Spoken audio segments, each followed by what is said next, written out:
Cape Cod, the summer of 1901. In the seaside village of Kataumate, an entire family is dying, one funeral after another, and the whole town feels nothing but pity for the cheerful nurse who works day and night trying to save them. Her name is Jane Toppan, and everyone adores her. Neighbors call her Jolly Jane. She laughs easily, she never seems to tire, and she sits at every bedside through the long nights when the doctor has gone home. First, the mother of the household falls ill and slips away. Then a grown daughter, home for the funeral, takes sick and follows her mother into the grave. Weeks later, the father is gone. Then the last daughter. 4 members of one healthy family, wiped out in a single terrible season, and through all of it the kind nurse stays close, holding their hands, whispering comfort, doing everything a devoted caregiver can do. That is how it looks from the outside. A run of heartbreaking bad luck, and one good woman standing bravely in the middle of it. In reality, the exact opposite was true. That gentle nurse at the bedside was not fighting to keep the Davis family alive. She was the reason they kept dying, and by the time anyone understood that, she had already confessed to a string of killings that would place her among the most prolific murderers this country has ever produced. Before we go any further into her story, take a quick second to subscribe. I spend my time pulling forgotten cases like this one back into the light, and I'd like you here when the next one surfaces. Now, let me take you inside that sick room. One person refused to accept the tragedy at face value, a retired sea captain named Paul Gibbs. His son had married the youngest Davis daughter, Mary, known to everyone as Minnie. When Minnie died so soon after the rest of her family, while her husband was away at sea, something in the old captain's gut turned over. Healthy families did not simply vanish inside a few weeks. He had seen enough of the world to know that much, and he began to say out loud what others were only thinking. He pressed for an investigation, and he would not let it drop. Officials agreed to exhume the bodies, and in a barn near the cemetery, doctors carried out autopsies on the remains. Specimens were sent to Harvard, where a medical professor named Edward Wood examined them. What he found settled the matter. There was poison in their systems. These people had not died of diabetes or heart failure or a stroke, the way the death notices claimed. They had been poisoned, patiently and deliberately, by the one person they had all trusted completely. That single test cracked the whole case open. Because Jane Toppan had not started with the Davis family, and she would not have stopped with them either. Investigators soon settled on how she had done it. Her weapon of choice was a combination of 2 drugs, morphine and atropine. On their own, each was common in a sick room of that era. Together, in the right hands, they became something far darker. Morphine slowed the breathing and clouded the mind, pulling a patient down toward death. But morphine leaves a signature, a distinctive narrowing of the eyes that a careful doctor might spot. Atropine did the opposite to the eyes, and so the 2 drugs together could cancel out that warning sign, hiding the very clue that might have given her away. It was a clever, cold-blooded trick, and it suggested a woman who had studied exactly how to kill without being caught. Jane often mixed her doses into a bitter mineral water that patients sipped as a health remedy, so the sharp taste of the poison hid inside the sharp taste of the cure. She could bring a person to the very edge of death, hold them there, and then let them slip over whenever she chose. To the family waiting in the next room, it all looked like a natural decline, a fever that worsened, a heart that simply gave out. And standing over the bed the entire time was the kindest, most patient nurse any of them had ever met. So where did a woman like this come from? Her story starts far from any sick room, in a Boston childhood that was bleak from the very first day. She was not born Jane Toppan at all. She came into the world in Boston in the 1850s as Honora Kelly, the daughter of poor Irish immigrants. Her mother died of illness while Honora was still tiny, leaving the children in the hands of a father who was in no state to raise anyone. Peter Kelly was a troubled and frightening man, a tailor whose mind was visibly coming apart. Neighbors gave him a cruel nickname that hinted at how strange he had become, and one lingering account claimed his unraveling grew so severe that he once harmed his own eyes while sitting at his workbench. True or not, this was the home Honora spent her earliest years in, a house shadowed by poverty, loss, and a father slipping further from reality by the day. Unable or unwilling to keep them, he handed his 2 youngest daughters over to an orphanage for poor children and walked out of their lives for good. Honora was still very small. In the space of a few short years, she had lost her mother, her father, her name, and any sense that the world was a safe place, and she carried that hollow beginning into everything that came after. From that orphanage, Honora was placed with a family in Lowell as an indentured servant. She had a roof over her head, and she was sent to school, but she was never truly one of them. She was never adopted.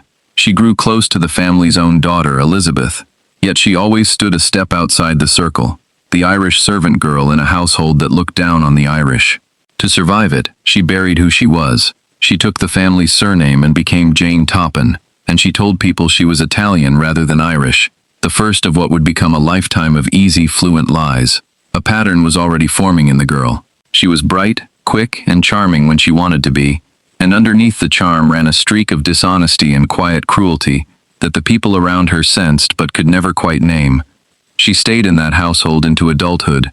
Then, in her 20s, she left Lowell and moved toward Boston to train as a nurse. On paper, it was the story of a poor girl making good. In reality, she had just found the perfect doorway into the world she was looking for, a place full of helpless people and powerful drugs. At Cambridge Hospital, Jane thrived. Patients loved her warmth, and it was here that the cheerful nickname stuck. Jolly Jane. She was skilled, her superiors admitted that much, but almost from the beginning there were unsettling signs. She grew fascinated with her sickest, most vulnerable patients, the elderly ones with no family watching over them, and quietly, she began to experiment. A little more of one drug, a little less of another than the doctor had ordered, just to see what it would do to a failing body. Some patients she kept hovering for days between waking and sleeping. Their charts she quietly falsified, so the written record never matched what was really happening in the bed. She moved on to the prestigious Massachusetts General Hospital, and more patients died in her care before the hospital let her go, troubled by how loosely she handed out powerful drugs. She returned briefly to Cambridge and was dismissed again for the same reason. But a nurse with her reputation had no trouble finding work, and Jane simply stepped into the world of private nursing, where wealthy families welcomed her into their homes and left her almost entirely unsupervised. There were no other nurses looking over her shoulder now, no hospital records. Just Jane, alone in a quiet house with someone sick and trusting. Years later, a woman named Amelia Finney would offer a rare glimpse of what those early hospital nights had really been like. Back in the 1880s, Amelia had been a patient recovering from an operation when Nurse Toppan brought her a dose of bitter medicine. As the room went soft and dark around her, she had the confused, half-dreaming sense that something was very wrong, that the nurse was far too close and behaving strangely before she lost consciousness entirely. When she woke the next morning, groggy and shaken, she convinced herself it had all been a bad dream and told no one. It was only many years later, when Jane Toppan's face appeared in every newspaper in the country, that Amelia understood she had very likely been one of the lucky ones, a patient who drifted to the edge and, for whatever reason, was allowed to come back. That freedom of private nursing was when the dying began in earnest. She started close to home, with an elderly landlord and his wife who rented rooms to her. Both died under her care. In time, she turned on the family that had raised her. Her foster sister Elizabeth, the one person from her childhood she had ever been close to, fell ill and died after a visit, poisoned by the woman she thought of as a sister. There was likely jealousy tangled up in that one. Jane had set her sights on Elizabeth's husband, a respected church deacon, and seemed to imagine stepping neatly into the dead woman's place. Nothing about Jane Toppan's crimes was loud or dramatic. Her method was gentle, patient, and wrapped in kindness.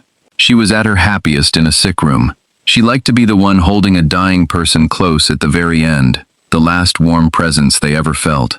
Colleagues later remembered her almost cheerful hunger to be near death, the way she seemed to feed on those final moments.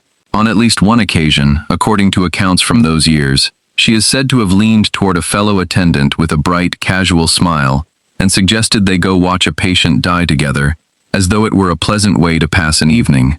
To the people around her, it was the kind of remark you laughed off, because surely no one could mean such a thing. She meant every word. She was what experts would come to call an angel of death, a killer who hides inside the caring professions and preys on the weak and the trusting.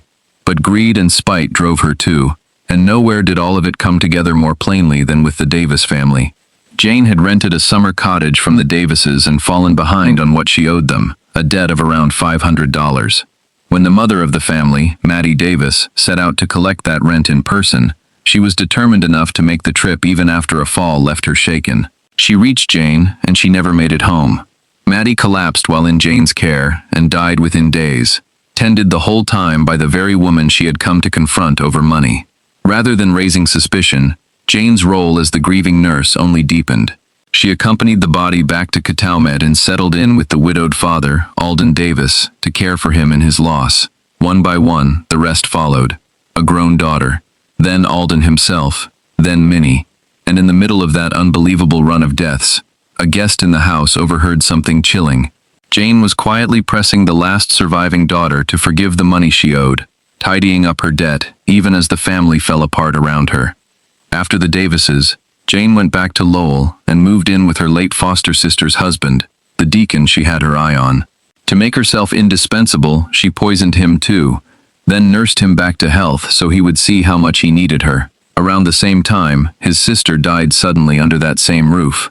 But the deacon never warmed to her the way she wanted. Worn down by her constant scheming and the strange chaos that seemed to trail her, he asked her to leave by the end of September. Rejected and cornered, Jane swallowed a dose of morphine herself, one of at least 2 attempts she made on her own life that summer, and was nursed back from the brink at a local hospital. By then the net was already closing. She left Massachusetts for Amherst, New Hampshire, to stay with an old friend, perhaps hoping to put some distance between herself and the growing questions back home. But the toxicology results from Minnie Gibbs had already done their quiet work. On the 29th of October 1901, police tracked her to that friend's house and arrested Jane Toppan for murder.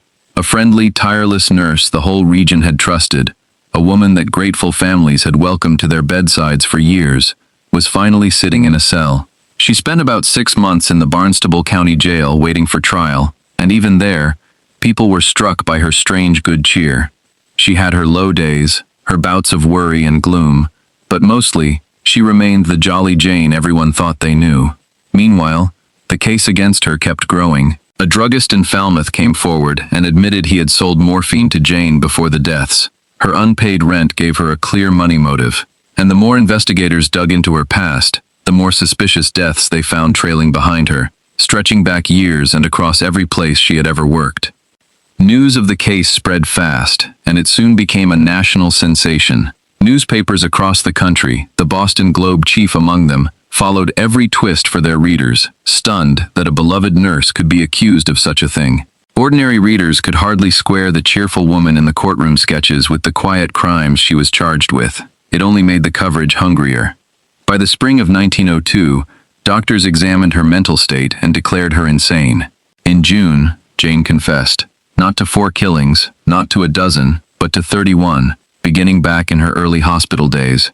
Her victims included the foster sister she had grown up with, the nurse whose job she had once wanted, and entire families like the Davises.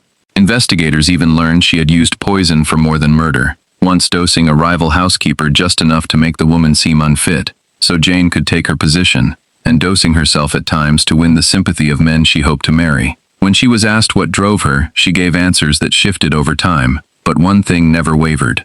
She felt nothing for the people she had killed. Asked whether any guilt weighed on her, she said plainly that she had thought it all over and could not find even a trace of sorrow in herself. She spoke of an ambition that still stuns people today, a wish to have ended more helpless lives than any man or woman in history. Her trial was remarkably short. In a single day, she was found not guilty by reason of insanity. As she waited to learn her fate, she reportedly chatted and laughed, jolly to the very end, and walked out of that courtroom with a smile on her face. There has always been a debate about what truly moved her. In her own time, some believed she was driven by a dark thrill she felt in those final moments at a dying person's side, in holding the power of life and death in her own 2 hands, and choosing when to let go. Later experts leaned toward a different answer, that what she really craved was the secret triumph of it, the private thrill of fooling the doctors, deceiving the families, and getting away with it again and again, while everyone praised her devotion. Whatever the exact truth, the picture underneath is the same. Here was a person who had turned the sick room, the one place people go to be safe and cared for, into her own private hunting ground. Jane Toppan spent the rest of her life locked away in a state hospital in Taunton, and she lived there for another 34 years. There is a bitter irony in how those years went. A woman who had poisoned so many others came to believe, with no proof at all, that the staff around her were trying to poison her. Terrified of the very thing she had done to others, She once refused to eat and wasted away to half her weight before she finally recovered. She died in that hospital in 1938, an old woman by then, largely forgotten by a public that had once hung on her every word, remembered mostly when some newer killer came along and reporters reached back for a comparison. If this walk through the case of Jolly Jane held on to you, do one last thing before you go. Hit subscribe, and I'll see you at the next forgotten case, because there are always more waiting in the dark. And if there is anything to carry away from a story like this, maybe it is simply this. We give our deepest trust to the people who care for us when we are weakest, and almost always that trust is honored. But real danger rarely looks dangerous. Sometimes it wears the warmest smile in the room, and the wisest thing we can do is never stop paying quiet attention, even to the ones we are sure we can trust.